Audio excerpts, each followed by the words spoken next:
अब ये देख लें, ये बहुत इंपॉर्टेंट प्रॉपर्टी है। Domain of f of x plus g of x, अगर दो फंक्शन मल्टीप्लाई हो रहे हो, ऐड हो रहे हो या सब्ट्रैक्ट हो रहे हो, तो फिर डोमेन कैसे होती है, क्या रूल है?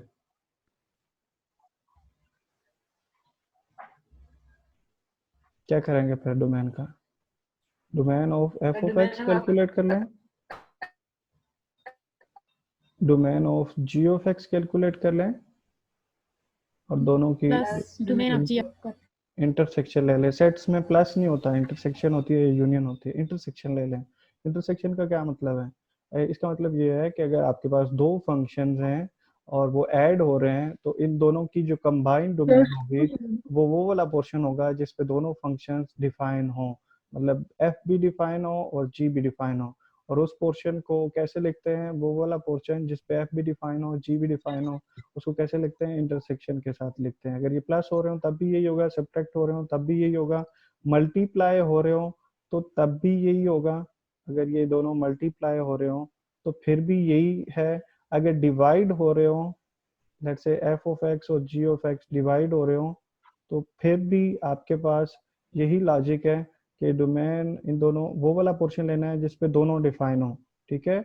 और एक और इसमें पॉइंट आपने ऐड कर देना है, इसमें से वो वाले पॉइंट निकाल देने हैं जहाँ पे डिनोमिनेटर जीरो हो, जो पहले से लॉजिक हमने लिखी हुई है। तो डिनोमिनेटर जहाँ पे जीरो है वो वाले पॉइंट्स भी आपने एक्सक्लूड करने हैं। पहले दोनों की कॉमन लेंगे और फिर जहाँ पे डिनोमिनेटर जीरो है उसको, उन पॉइंट्स को एक्सक्लूड कर देंगे। अब इसकी एग्जांपल देता हूँ तो आपको ये क्लियर हो जाएगा। इसकी एग्जांपल ये है, लेट्स से आपके पास एक फंक्शन है एफ ऑफ एक्स, और उसमें मैं इस तरह लिख रहा हूँ 1/√x² - 1, और साथ में इस तरह लिख रहा हूँ under root let's say x² and -4 लिख देता हूँ, और फिर साथ में लिख लेता हूँ इधर भी x भी लिख लेता हूँ। जी, अब इसको कैसे सॉल्व करेंगे? ये थोड़ा सा कॉम्प्लिकेटेड फंक्शन हो गया, लेकिन इसको सॉल्व किया जा सकता है। इसकी डोमेन फाइंड बतानी है आपने। तो डोमेन कैसे बताएंगे इसकी? आप पहले इस फंक्शन की डोमेन निकालें, इसे एक सिंगल फंक्शन बोल दें। फिर इस फंक्शन की डोमेन निकालें, और फिर इसकी फंक्शन की डोमेन निकालें, और तीनों का इंटरसेक्शन ले लें, तीनों का कॉमन पोर्शन ले लें। सो इस फंक्शन की डोमेन अगर हमने ऊपर देखें तो 4 - x², नेक्स्ट स्केयर -1, -2 हाँ x²-1, इसकी डोमेन हमने देखी हुई है। इस पहले वाले पोर्शन की डोमेन क्या थी? हमने देखा था कि इसको अगर इंफिनिटी अंडर रूट स्केयर -1 वाली वो ग्रेटर देन और इक्वल टू को सॉल्व किया था, तो यहाँ पे डोमेन आई थी -∞, और फिर आपके पास -1 और यूनियन 1 एंड इन्फिनिट। यहाँ पे मैं ओपन कर रहा हूँ, उसकी क्या रीजन है? एक ये देख लीजिएगा पॉइंट। अब दोनों बात एक ही टाइम पे आप देख रहे हैं। अंडर रूट के अंदर नेगेटिव नहीं होना चाहिए और डिनोमिनेटर में जीरो भी नहीं होना चाहिए। सो जीरो वाली इक्वलिटी वाली कंडीशन यहाँ से रिमूव कर देंगे। क्यों?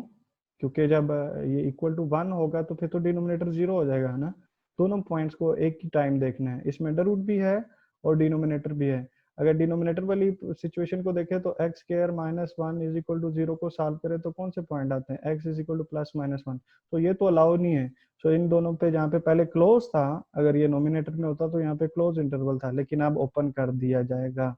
ठीक है। सो इस फंक्शन की डोमेन ये है। ये clear? Sir yes repeat sir. कर दें प्लीज, सर रिपीट कर दें। जी, अंडर रूट के अंदर नेगेटिव नहीं होना चाहिए। सो अंडर रूट के अंदर जो नंबर है वो पॉजिटिव होना चाहिए, या जीरो भी हो सकता है। पहले वाले केस में हमने बात की हुई है। सो इस सारे की डिस्कशन हम यहाँ पे ऑलरेडी कर चुके हैं, इसको सॉल्व कर चुके हैं। ये वही फंक्शन है। तो इसको सॉल्व करते हमने यहाँ पे equality equality equality equality consider की हुई थी, क्योंकि इस वक्त ये नोमिनेटर में था, और नोमिनेटर में जीरो होना इशू नहीं है।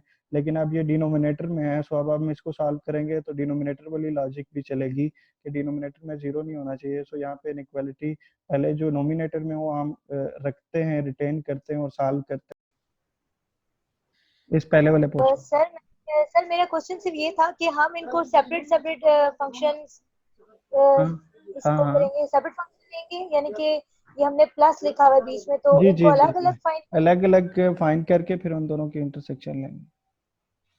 ओके ठीक है। क्योंकि ये दोनों दो फंक्शंस हैं जिनका सम है, एक फंक्शन ये है, एक फंक्शन ये है, इन दोनों का सम है। तो अलग अलग फाइंड करेंगे और फिर उनका सम ले लेंगे, और इसकी अलग से डोमेन हमने कैलकुलेट की हुई है, ये प्रीवियस क्वेश्चन ही है, -1 to -infinite to -1 open and then union 1 to infinite. So इसकी डोमेन ये है। अब अगर इसकी कैलकुलेट करना हो तो x square -4 is equal greater than 0 put करना है, जो कि ऑलरेडी अभी हमने इधर प्रीवियस एग्जांपल में किया है। सर -इन्फिनिटी टू -4 ये है ना 4 माइनस एक्स स्क्वायर, और -2 नहीं यहाँ पे x स्क्वायर -4 है।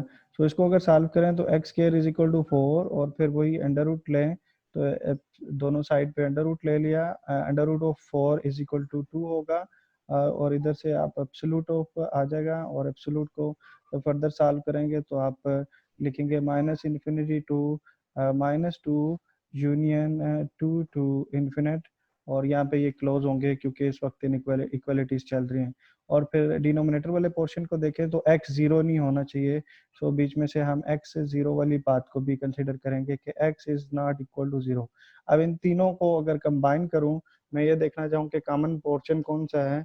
ये तो डोमेन इन दोनों के अलग-अलग से है, अगर कंबाइन सम फंक्शन की डोमेन देखी जाए जो कि इन दोनों के सम से बनती है, तो उसके लिए हम इंटरसेक्शन लेंगे। तो इंटरसेक्शन नहीं, 2 एंड -2 क्लोज कैसे होंगे?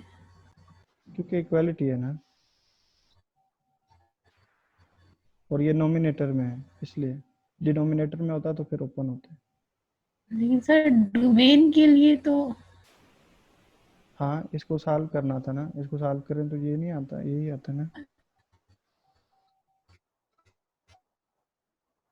बताएं, क्वेश्चन है तो वो डिस्कस कर लेते हैं। अंडर रूट में नेगेटिव नहीं होना चाहिए ना, तो क्या 2 पे नेगेटिव आएगा? 2 पे तो 0 आ जाएगा अंडर रूट के अंदर ना, 0 तो अलाउ है, ठीक नेगेटिव नहीं होना चाहिए ना। आ गई है समझ। ठीक है, आप बताएं कौन सा कॉमन पोर्शन कौन सा होगा इससे अगर लिखना चाहें तो। इंटरसेक्शन, जो कि इंटरसेक्शन की बात कर रहे हैं, ये जो ऊपर बात की इंटरसेक्शन, इंटरसेक्शन बहुत आसान है। आपके पास ये जो नंबर्स हैं, यहाँ पे नंबर्स जो जो इन्वॉल्व हैं इनको रियल लाइन पे प्लेस कर लें। और सो ऑब्वियसली यहाँ पे 1 1 इन्वॉल्व है, -1 इन्वॉल्व है, 2 -2 इन्वॉल्व है। तो ये चारों नंबर, और 0 भी है क्योंकि 0 यहाँ पे लिखा हुआ है। तो ये चारों नंबर मैंने प्लेस कर दिए। अब इनसे कॉमन पोर्शन लिख लेते हैं। अब इस पोर्शन को देखें, ये पहले वाले फंक्शन को देखें, तो पहले फंक्शन के मुताबिक ये वाला पोर्शन आ सकता है और ये वाला पोर्शन भी आ सकता है। ठीक है, तो इस फंक्शन की डोमेन, ये जो फर्स्ट फंक्शन की डोमेन है वो ग्रीन कलर के साथ मैंने शो की हुई है। सो ये पोर्शन भी आ सकता है, ये पोर्शन भी आ सकता है। अब सेकंड फंक्शन को देखें, ये जो कि इसमें जो दूसरा सम वाला पोर्शन का मतलब ये है, ये जी ग्रीन सर। कलर के साथ ये शो किया हुआ है। ठीक है, और ये जो सर ये जो रेड, फर्स्ट वाला आपने शो किया है इसमें 1 और -1 तो नहीं होंगे ना? तो यहाँ ये पे ओपन ओपन है, इंटरवल है। यहाँ पे ओपन है। ठीक है, ये ओपन है। ठीक है, सर्कल बना लेते हैं, होल क्रिएट कर लेते हैं यहाँ पे, नहीं शो करना हो तो। ठीक है, इधर ये वाला सारा पोर्शन है और इधर वाला भी सारा पोर्शन है। और यहाँ पे इसमें एक और बात थी कि 0 भी अलाउ नहीं है। सो ठीक है, 0 भी अलाउ नहीं है। सो ऐसा कौन सा पोर्शन है जिसमें ये सारी बातें, मतलब दोनों पॉइंट सेटिस्फाई हो रहे हैं, वो कौन सा पोर्शन है? ये कॉमन पोर्शन कौन सा है?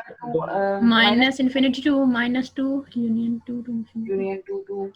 जी, ये वाला सारा पोर्शन, क्योंकि इसमें ग्रीन भी है, रेड भी है, ऐसे ही है ना, मतलब रेड वाली भी कंडीशन सेटिस्फाई हो जाएगी, ग्रीन वाले भी सेटिस्फाई हो जाएगी, सो इंटरसेक्शन में आ जाएगा। और ये वाला सारा पोर्शन, ठीक है। तो इसकी डोमेन, इस फंक्शन की डोमेन क्या होगी? ये जो जो भी फंक्शन लिखा हुआ है, इस फंक्शन की डोमेन होगी, डोमेन ऑफ f(x) होगी -2 -इन्फिनिटी टू -2 पे क्लोज या ओपन? सर ओपन होगी सर। क्लोज, क्योंकि ये डिफाइन क्लोज है, होगा सर। तो वो भी डिफाइन है। Close union 2 to infinite. सही हो गया? Yes sir. जी सर। तो डोमेन में यही था जो मैथमेटिकली आप लोगों ने चीजें देखनी होती हैं। ये रूल्स भी देख लिए हमने कि क्या है। जब भी ये दो सम हो या प्रोडक्ट हो रहे हो तो आप अलग अलग से डोमेन कैलकुलेट करें, और फिर उनका इंटरसेक्शन ले लें। इंटरसेक्शन के लिए बेस्ट वे ये है कि आप रियल लाइन पे पोर्शन को प्लॉट्स करें और जो कॉमन पोर्शन दोनों में नज़र आ रहा है उसको लिख लें।